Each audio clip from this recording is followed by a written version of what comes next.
Hello viewers, S A channel অ্যাকাউন্টের পক্ষ থেকে তোমাদেরকে স্বাগত। আজ আমি ঢাকা বোর্ড 9 নম্বর প্রশ্নে যে কার্যপত্র ওয়ার্কশিটটা প্রশ্নে আসছে প্রশ্নের সমাধান করব। এটি খুব একটা সহজ একটা প্রশ্ন দিয়েছে, যেটা সলভ করা তোমাদের জন্য সহজ হবে। তো যারা আমার চ্যানেলে নতুন আছে তোমরা সবাই সাবস্ক্রাইব করবে এবং আমার প্রত্যেকটা ভিডিও দেখে দেখে লাইক করে দিবা।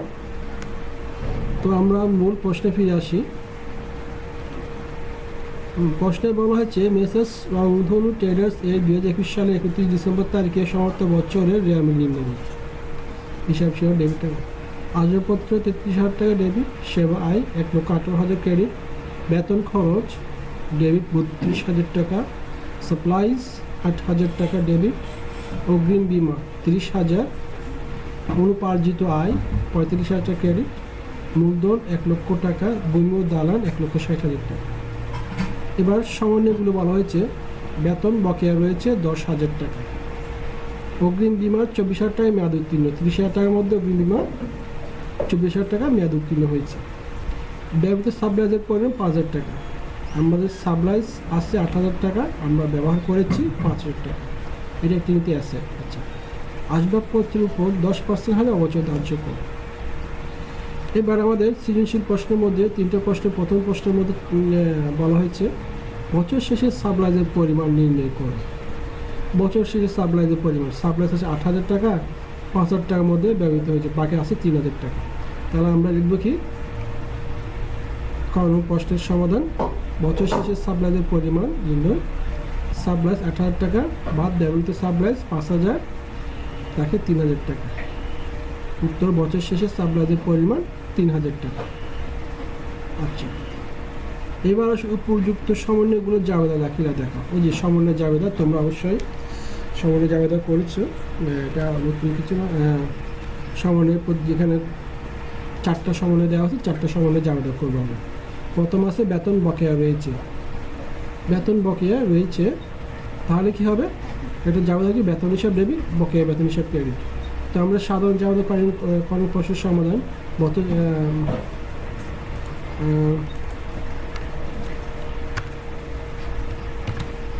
করণ প্রশ্নের সমাধান মেসেজ রংধনু ট্রেডার্স সমন্বয় জাবেদা। প্রথমটা হচ্ছে বেতন হিসাব ডেবিট, বকেয়া বেতন হিসাব ক্রেডিট, 10,000 টাকা 10,000 টাকা বকেয়া বেতন সমন্বয় করা হয়। আচ্ছা, এরপর আসে অগ্রিম বিমা 24,000 টাকা মেয়াদ উত্তীর্ণ। অগ্রিম বিমা কিন্তু অ্যাসেট, তার মধ্যে এটা মেয়াদ উত্তীর্ণ হচ্ছে 24,000 টাকা। তাহলে আমরা জাবেদাটা কি হবে? বিমা খরচ হিসাব ডেবিট, অগ্রিম বিমা হিসাব ক্রেডিট 24,000 টাকা। বিমা কী হবে? 2 নম্বরটা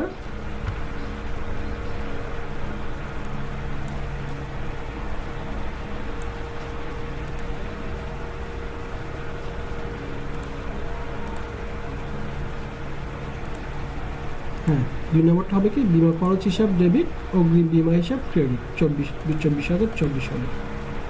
আচ্ছা, এবার 3 নম্বর ব্যবহৃত সাপ্লাইজের পরিমাণ 5,000 টাকা। সাপ্লাইজ যেহেতু অ্যাসেট, এটা ডেবিট আছে, এটা ক্রেডিট করতে হবে কি সাপ্লাইজ ক্রেডিট, আর সাপ্লাইজ ব্যয় হিসাব বা খরচ হিসাব ডেবিট, সাপ্লাইজ খরচ হিসাব ডেবিট, সাপ্লাইজ ক্রেডিট, সাপ্লাইজ খরচ হিসাব ডেবিট, সাপ্লাইজ হিসাব ক্রেডিট। আচ্ছা, এরপর আসো আসবাবপত্রের উপর অবচয়। আসবাবপত্রে অবচয় হিসাব ডেবিট, পুঞ্জীভূত অবচয় হিসাব ক্রেডিট, আসবাবপত্র 10%। আসবাবপত্র 33,000 না, 10% হবে 3,300 টাকা। তো জাবেদা হবে কি অবচয় হিসাব ডেবিট, পুঞ্জীভূত অবচয় হিসাব, আসবাবপত্র ক্রেডিট, অবচয় ধার্য করা হবে। এই হচ্ছে সমন্বয় জাবেদা। বিমা খরচের সমন্বয়, বিমা খরচের সমন্বয় জাবেদা, বকেয়া বেতনের খরচ সমন্বয়, সাপ্লাইজ খরচের সমন্বয় জাবেদা এবং অবচয় পুঞ্জি অবচয় হিসাবে সমন্বয় জাবেদা। তাহলে এই হচ্ছে সমন্বয় জাবেদার ব্যাখ্যা। এবার টোটাল যোগ করলে পাই 42,300। এখানে কোনো কিছু না বোঝার থাকলে অবশ্যই আমাকে কমেন্ট করে জানাবে। আচ্ছা, এরপর গণব্যবস্থা একটি 10 ঘর বিশিষ্ট কার্যপত্র প্রস্তুত করে। 10 ঘর বিশিষ্ট কার্যপত্র প্রস্তুত, কার্যপত্র ওয়ার্কশিট। 10 বলতে এখানে 10টা কলম থাকবে, একটা একটা, দুইটা, তিনটা, চারটা, পাঁচটা, ছয়টা, সাতটা, আটটা, নয়টা, 10টা। প্রথম কলমে হবে প্রথমে এই যে যেগুলো শিরোনাম দেওয়া আছে এগুলো আসবাবপত্র, সেবা, আয়, বেতন, খরচ, সাপ্লাইস ও বিনিময় অনুপার্জিত আয়, মূলধন, ভূমি ও ধান। তাহলে এগুলো তোমরা এভাবেই লিখে ফেলবা। এই যে আসবাবপত্র আসবাবপত্র 33,000 টাকা, সেবা আয় 1,00,000 টাকা, বেতন হিসাব 32,000 টাকা, সাপ্লাইস 8,000 টাকা, অগ্রিম বিনিময় 30,000 টাকা, অনুপার্জিত আয় 35,000 টাকা, মূলধন 1,00,000 টাকা, ভূমি ও দালান 1,60,000 টাকা। এগুলো বসাইয়া তোমরা টোটাল যখন করো। এরপর আসে আমাদের প্রথমটা হচ্ছে রেমিলটা আমরা বসালাম। এরপর সমন্বয়, যেগুলো সমন্বয় হবে, যে সমন্বয় যাওয়া এগুলো যেগুলো দেখছি বেতন বকেয়া রয়েছে, অগ্রিম বিমা, ব্যবহৃত সাপ্লাই আসবাবপত্র, এগুলোর জন্য একটা কলাম করতে হবে ওয়ার্কশিটে বা কার্যপত্রে। এটা হচ্ছে সমন্বয় ডেবিট আর ক্রেডিট দিবে। দেওয়ার পর এখানে বেতন বকেয়া, তাহলে আমরা কি বেতন হিসাব ডেবিট, বকেয়া বেতন হিসাব ক্রেডিট। তাহলে বেতনের যে বেতন অবশ্যই কিন্তু আছে, বেতন হিসাবে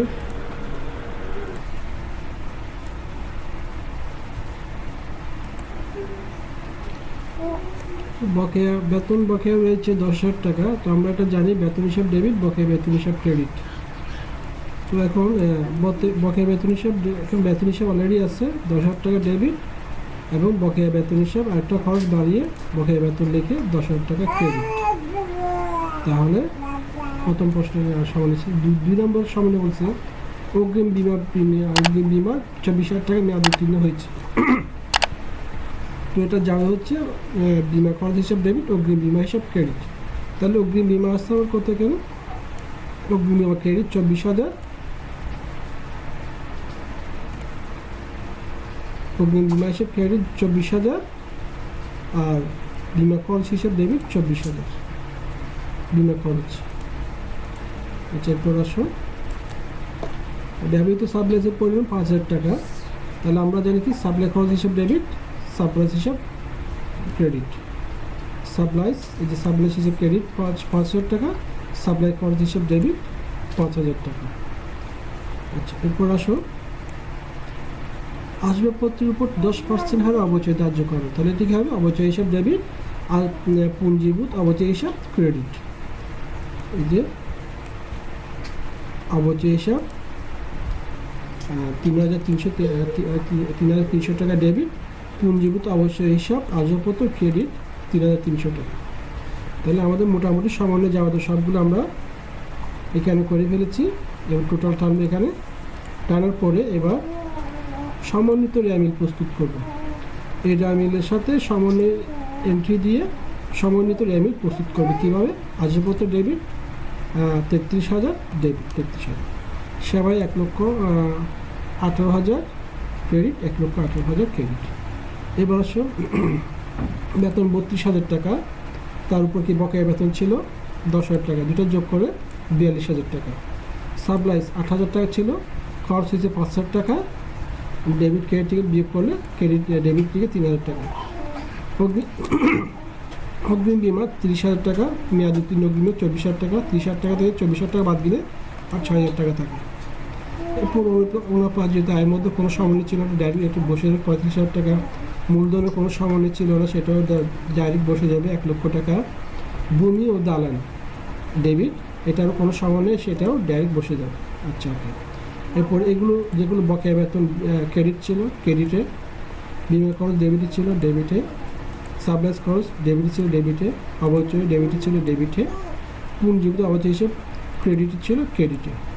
এবার বসিয়ে আমরা সমন্বিত র্যামিল প্রস্তুত করব। তো ভিউয়ার্স, আপনারা যদি তোমরা যদি এগুলো না বুঝো তো অবশ্যই বুঝে নেবে। এখানে খুব সহজ একদম। দেখো, এই প্রথমে যে র্যামিল যেটা থাকবে এগুলো সুন্দর করে বসিয়ে দিলাম আমরা।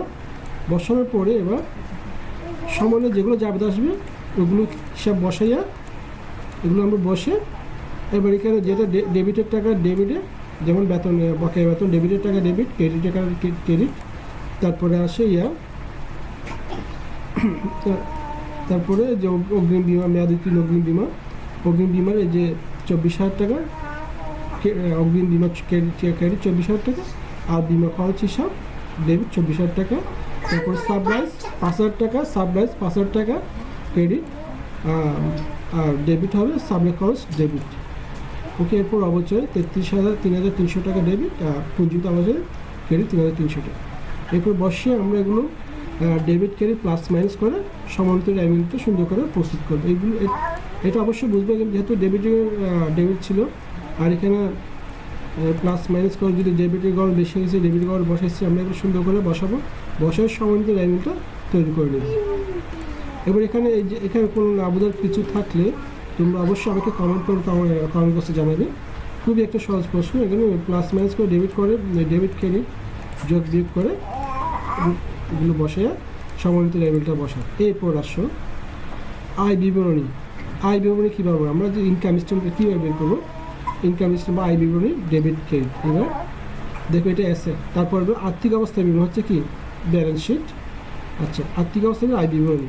আয় বিবরণ হবে যাবতীয় আয় এবং ব্যয়সমূহ ডেবিট ক্রেডিট যেরকম আছে এরকম বসিয়ে দিতে হবে, এবং আর্থিক অবস্থা মানে সম্পত্তি আর দায়ে যেটা আছে ডেবিট ক্রেডিট ও ডেবিট ক্রেডিট বসিয়ে দেবে।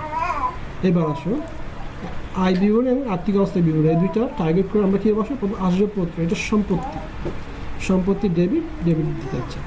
সেবা আয়, এটা কিন্তু আয়, তাহলে এটা আয় বিবরণীতে বসবে 1,18,000 টাকা ক্রেডিটে। বেতন, এটা কিন্তু ব্যয়, এটা আয় বিবরণীতে বসবে।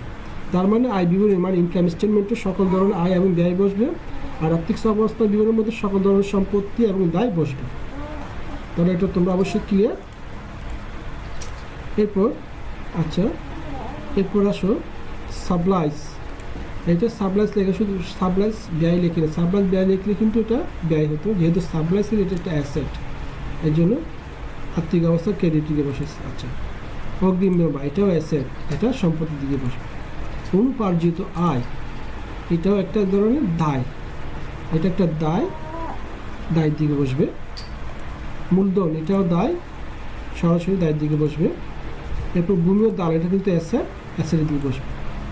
এরপর বকেয়া বেতন, এটা কিন্তু দায়, এটা দায়ের দিকে বসবে, ক্রেডিট দিকে বসবে, আর্থিক অবস্থা বিবরণীতে বসবে। বিমা খরচ, এটা খরচ, এটা আয় বিবরণীতে বসবে। সাপ্লাইজ খরচ, এটাও ব্যয়, এটা আয় বিবরণীতে বসবে। অবচয়, এটাও ব্যয়, এটা আয় বিবরণীতে বসবে। এবং পুঞ্জীভূত অবচয় হিসাব, এটা এক ধরনের কি সঞ্চিতি, যেটা এক ধরনের দায় হিসাবে ধরে, এই জন্য কি এটা দায়ের দিকে আর্থিক অবস্থা বিবরণীতে বসবে। এরপর নিট মুনাফা তোমরা পরে বসাবে, এটা কখন বসাবে, যখন দেখবে আয় বিবরণটাকে ক্যালকুলেশন করবো কীভাবে। আয় বিবরণের মধ্যে আয় এবং ব্যয় দুটো যোগ করলে কিন্তু 1,18,000 হয়, 1,18,000 হয়। কিন্তু আমার এখানে খরচ কম, আয় বেশি খরচ কম, দুটো যোগ বিয়োগ করলে দেখা যায় আমার ক্রেডিট দিকে এখানে কি ডেবিটে কিন্তু আয়, যেহেতু আয় বেশি ব্যয় কম, তাহলে আমার অবশ্যই নিট লাভ হয়েছে 43,700 টাকা। আর এটা যেহেতু ডেবিট, আয়টা যেহেতু ডেবিট হয়েছে, আর এটা কি ক্রেডিটে ঘরে বসবে, মনে থাকবে। আর যদি নিট ক্ষতি হলে তাহলে ডেবিট হবে এবং আয় বিবৃতিতে ক্রেডিট হবে, আর আর্থিক অবস্থা বিবৃতিতে ডেবিটে বসাতে হবে। এই জিনিসটা খেয়াল রাখবে তোমরা। নিট মুনাফা যেহেতু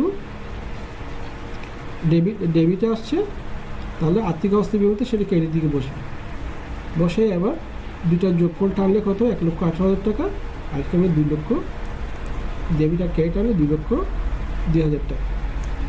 এই হচ্ছে ওয়ার্কশিট বা কার্যপত্র। এই কার্যপত্রে কোনো কিছু না বোঝার কোনো কিছু বিষয় থাকলে অবশ্যই তোমরা কমেন্ট বক্সে কমেন্ট করে জানাবে। তাছাড়া তোমরা আমার চ্যানেলে যারা নতুন আছো তারা অবশ্যই আমার চ্যানেলটি সাবস্ক্রাইব করে দেবে, সাথে তোমরা আমার ভিডিওগুলো দেখে ভিডিওগুলো একটু লাইক করে দেবে। আমি বিগত অনেকগুলো হিসাব সমীকরণ এবং বিভিন্ন জাবেদার বোর্ড কোয়েশনের ভিডিও করেছি, সেগুলো একটু দেখে দিই, তোমরা অবশ্যই লাইক করে দেবে। এ হচ্ছে আমার আজকের মতো। Thank you.